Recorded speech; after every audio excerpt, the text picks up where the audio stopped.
Hello friends, नमस्कार। I am C A Ved and welcome you on my YouTube channel. जैसा कि आप thumbnail से देख पा रहे हैं, आज हम बात करेंगे बजट 2023-24 के बारे में।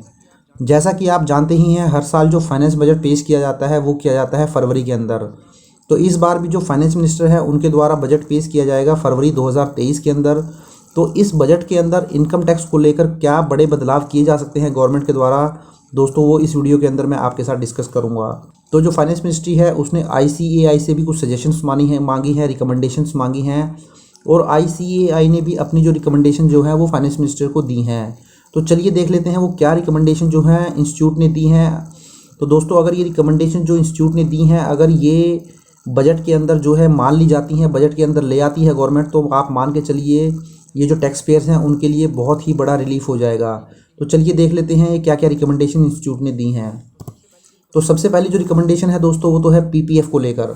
जैसा कि आप जानते होंगे, जो PPF है आज के टाइम में आप एक फाइनेंशियल ईयर के अंदर PPF के अंदर 1.5 लाख रुपए से ज़्यादा की इन्वेस्टमेंट नहीं कर सकते हैं। बट जो इंस्टीट्यूट है उसने जो रिकमेंड किया है, ये जो 1.5 लाख की लिमिट है इसको बढ़ाकर 3 लाख रुपए करने के लिए रिकमेंडेशन दिया है। अब देखिए, जो PPF होता है आपका, ये एक ऐसी इन्वेस्टमेंट है जिसके अंदर आपको EEE का बेनिफिट मिलता है। मीन्स EEE इन्वेस्टमेंट है, एग्जम्प्ट एग्जम्प्ट एग्जम्प्ट। क्योंकि जब आप इसको इन्वेस्ट करते हैं पैसे को, तो जब आप उस टाइम आपको 80C के अंदर इसका बेनिफिट मिल जाता है 1.5 लाख रुपए तक का। उसके बाद आप जो इसका पीरियड होता है, लॉक इन पीरियड होता है 15 साल का, उसके बीच में जो भी आप इंटरेस्ट अर्न करते हैं वो आपका टैक्स फ्री होता है।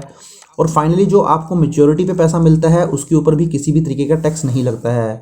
तो देखिए, अगर 1.5 लाख से बढ़ाकर अगर ये इन्वेस्टमेंट का ऑप्शन 3 लाख रुपए कर दिया जाएगा तो ये टैक्स पेयर्स के लिए बहुत बड़ा रिलीफ हो जाएगा।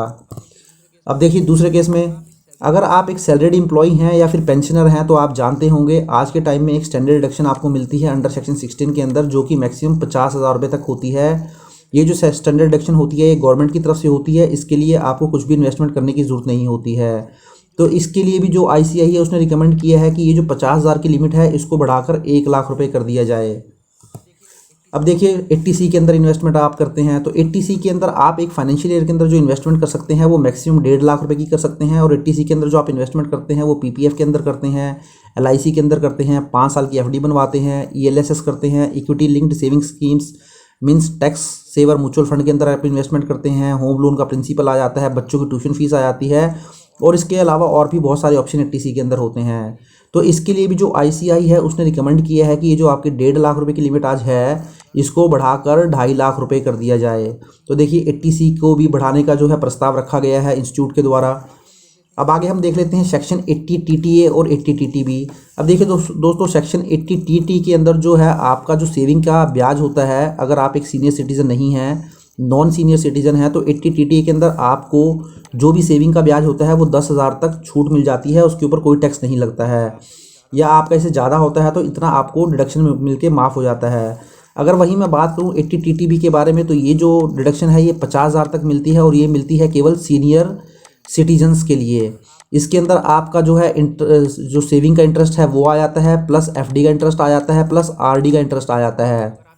तो अगर आप एक सीनियर सिटीज़न हैं और आपको FD का, RD का और सेविंग का इंटरेस्ट है वो 50,000 तक है, तो वो सेक्शन 80 TTB के अंदर जो है वो माफ़ हो जाता है, आपको किसी भी तरीके का टैक्स पे करने की जरूरत नहीं पड़ती है। तो इसके लिए भी जो ICAI है उसने जो है रिकमेंड किया है कि जो 80 TTA और 80 TB का इंटरेस्ट है, तो जो छूट अभी मिल रही है 10,000 और 50,000 की, इसको भी बढ़ा दिया जाए। तो यहाँ पर कोई बढ़ाने की लिमिट अभी नहीं बताई है, बट रिकमेंड जरूर किया है कि इसकी लिमिट को भी अपवर्ड कर दिया जाए। अब देखिए, प्रिजम्पटिव टैक्सेशन स्कीम 44AD। देखिए दोस्तों, जब आपका जो टर्नओवर होता है वो कम होता है, आप अपनी बुक्स ऑफ अकाउंट्स को मेंटेन नहीं करते हैं, तो सेक्शन 44AD आपको एक ऑप्शन देता है। आप बिजनेसमैन हैं और आप बुक्स ऑफ अकाउंट मेंटेन नहीं कर रहे हैं, तो आप प्रिजम्पटिव टैक्सेशन स्कीम के अकॉर्डिंग अपनी ITR को फाइल कर सकते हैं। यहाँ क्या करना होता है आपको, जो भी आपकी सेल होती है या आप बोल सकते हैं टर्नओवर होती है, उस टर्नओवर या सेल का आपको 6% जो है अपनी इनकम के ऊपर डिक्लेयर कर देना होता है, और उसी इनकम के ऊपर आपको जो है टैक्स पे करना होता है। अगर सपोज करें, अगर मैं मान के चलूँ, अगर आपकी पूरे साल में 20 लाख रुपए की सेल हुई है, तो इस 20 लाख रुपए का 6% आप कर दीजिए, तो ये जो भी वैल्यू आएगी 1,20,000 आएगी या जो भी आएगी, उसकी वही आपकी इनकम मान ली जाएगी। तो ये डिजिटल ट्रांजैक्शन के केस में 6% होता है, अगर वहीं कैश में आप ट्रांजैक्शन करते हैं तो ये 8% मान ली जाती है। तो अब देखिए ICAI ने रिकमेंड किया है कि ये जो 6% हम करते हैं सेल या टर्नओवर का, इसको घटाकर 5% कर दिया जाए। तो इसमें भी जो है 1% कटौती की जो है वो रिकमेंडेशन की है ICAI के द्वारा। उसी तरीके से अगर आप प्रोफेशनल हैं तो वहाँ पर भी एक प्रीजम्पटिव टैक्सेशन स्कीम होती है सेक्शन 44 ADA के अंदर, ये प्रोफेशनल्स के ऊपर अप्लाई होती है। यहाँ जो प्रोफेशनल जिनकी पूरे साल के अंदर जो ग्रॉस रिसिप्ट है वो 50 लाख रुपए से ज़्यादा नहीं होती है, तो वो बुक्स ऑफ अकाउंट मेंटेन नहीं करते हैं, तो ऐसे प्रोफेशनल जो हैं, जो भी उनको पूरे साल में रिसिप्ट आई है उसका 50% अपनी इनकम को डिक्लेयर कर सकते हैं। तो सपोज़ आपको पूरे साल में सपोज करें आपको 10 लाख रुपए की रिसिप्ट आई है, तो इसका जो 50% हो जाता है वो हो जाता है 5 लाख रुपए। तो आप अपनी इनकम को 5 लाख रुपए डिक्लेयर कर सकते हैं। तो देखिए इसमें भी इन्होंने ICAI है, देखिए इसमें भी इन्होंने जो 50% आप लेते हैं रिसिप्ट का, इसको 50% से घटाकर 30% करने की डिमांड की है। तो देखिए ये भी अगर एक चेंज आ जाता है तो ये भी बहुत राहत भरी वाली खबर होगी प्रोफेशनल्स के लिए। वो चार्टर्ड अकाउंटेंट हो सकते हैं, वकील हो सकते हैं, फ्रीलांसर्स हो सकते हैं, डॉक्टर्स हो सकते हैं, तो जो भी प्रोफेशनल्स होते हैं वो इसके अंदर कवर हो जाते हैं। तो वो अपनी जो भी रिसिप्ट होगी उसका 50% नहीं करेंगे, उस टाइम वो 30% कर देंगे, अगर ये बजट के अंदर रिकमेंड कर लिया जाता है, ये इंट्रोड्यूस कर दिया जाता है। अब देखिए income of minor child is clubbed in parents income and the same is exempted up to 1500। अभी दोस्तों क्या होता है, जैसे कोई माइनर चाइल्ड होता है, अगर वो होनहार है, कोई उसके अंदर ऐसी कला है जिससे वो पैसा कमाता है, तो आज के टाइम में जो भी पेरेंट्स जिसकी इनकम ज़्यादा होती है, उस बच्चे ने जो इनकम अर्न की है उस पेरेंट्स की इनकम के अंदर ऐड कर दी जाती है, और वो इनकम जो ऐड की जाती है उसके अंदर 1500 रुपये लेस भी कर दिया जाता है। सपोज़ एक बच्चा है, उसने पूरे साल के अंदर 1 लाख रुपया जो है वो अर्न कर लिया अपनी किसी भी आर्ट से, कला से, तो उसमें से मात्र आज के टाइम में जो है 1500 रुपये की छूट दी जाती है, और जो बैलेंस होता है 88,500, इसको जो भी पेरेंट्स होगा, अगर जिसकी इनकम ज़्यादा होगी, वो मदर हो या फादर हो, उसकी इनकम में ये 88,500 ऐड कर दिया जाएगा। बट जो ICAI है उसने रिकमेंड किया है कि ये जो 1500 रुपये है ये काफ़ी पुराना है दोस्तों, ये काफ़ी टाइम से 1500 रुपये ही चलता हुआ आ रहा है, तो इसको बढ़ाकर अब 10,000 रुपये कर दिया जाए। तो ये लॉजिकल भी है दोस्तों, क्योंकि 1500 की जो लिमिट है ये बहुत पुरानी लिमिट है, तो इसको चेंज करने की ज़रूरत भी है। अब देखिए time limit for filing belated ITR and revise ITR। देखिए दोस्तों पहले क्या होता था कि जो आपकी बिलेटेड और रिवाइज ITR का टाइम लिमिट होता था आपको कुछ ज़्यादा मिलता था। अगर मैं सपोज करें आपको असेसमेंट ईयर 2023-24 का एग्जाम्पल लेके चलूँ, या आप बोल सकते हैं फाइनेंशियल ईयर 22-23 का एग्जाम्पल लेके चलूँ, तो फाइनेंशियल ईयर 22-23 की ITR जो आपको फाइल करनी है दोस्तों, असेसमेंट ईयर 2023-24 में करनी है, तो 31 जुलाई 2023 तो आपको नॉर्मल टाइम मिल ही जाएगा ITR फाइल करने का। तो जब ये 31 जुलाई 2023 आपका ख़त्म हो जाएगा, तो उसके बाद आप बिलेटेड ITR फाइल कर सकते हैं या फिर रिवाइज ITR फाइल कर सकते हैं। तो उसके लिए अभी जो टाइम मिलेगा आपको वो 31 दिसंबर 2023 का टाइम मिलेगा। बट जो इंस्टीट्यूट है उसकी रिकमेंडेशन है कि ये जो टाइम लिमिट 31 दिसंबर 2023 है, इसको 31 मार्च 2024 कर दिया जाए। मींस जो पहले टाइम लिमिट मिलती थी, 2-3 साल पहले जो टाइम लिमिट मिलती थी, उसको दोबारा से उसी टाइम लिमिट के ऊपर ले आए। क्योंकि दोस्तों ये क्या किया था, जो बजट के अंदर इस टाइम लिमिट को रिड्यूस कर दिया था, ये 31 दिसंबर कर दिया था। अब जो इंस्टीट्यूट है वो दोबारा पुराने टाइम लिमिट ही चाहता है, ताकि कुछ टाइम और मिल जाए टैक्स पेयर्स को अपनी बिलेटेड या रिवाइज ITR फाइल करने के लिए। अब देखिए सेक्शन 194C के अंदर देखिए दोस्तों, जो कॉन्ट्रैक्टर होते हैं उनका TDS काटा जाता है। अब यहाँ पे जो TDS काटा जाता है, अगर आप कंपनी या फर्म है तो 2% TDS काटा जाता है, इसके अलावा कोई अदर पर्सन है तो 1% TDS काटा जाता है। तो आज के टाइम में अगर पूरे साल के अंदर अगर एक सिंगल ट्रांजैक्शन भी 30,000 रुपये से ज़्यादा हो जाता है, या फिर सिंगल ट्रांजैक्शन 30,000 से ज़्यादा का नहीं है, मल्टीपल ट्रांजैक्शन हुए हैं उनको जोड़ लिया जाता है, तो 1 लाख रुपये से ज़्यादा होता है तो TDS काटा जाता है 1% या 2% एज द केस में भी। बट अब जो ICAI है उसने रिकमेंड किया है, जो सिंगल ट्रांजैक्शन के लिए लिमिट 30,000 रुपये की थी उसको बढ़ाकर 75,000 रुपये कर दिया जाए, और जो एग्रीगेट ट्रांजैक्शन की लिमिट 1 लाख रुपये थी उसको जो बढ़ाकर जो है वो 3 लाख रुपये कर दिया जाए। तो ये वाली लिमिट भी जो है बढ़ाने की पेशकश की गई है। अब 194H के अंदर दोस्तों क्या होता है, कमीशन और ब्रोकरेज के ऊपर जो है वो TDS काटा जाता है 5% के हिसाब से।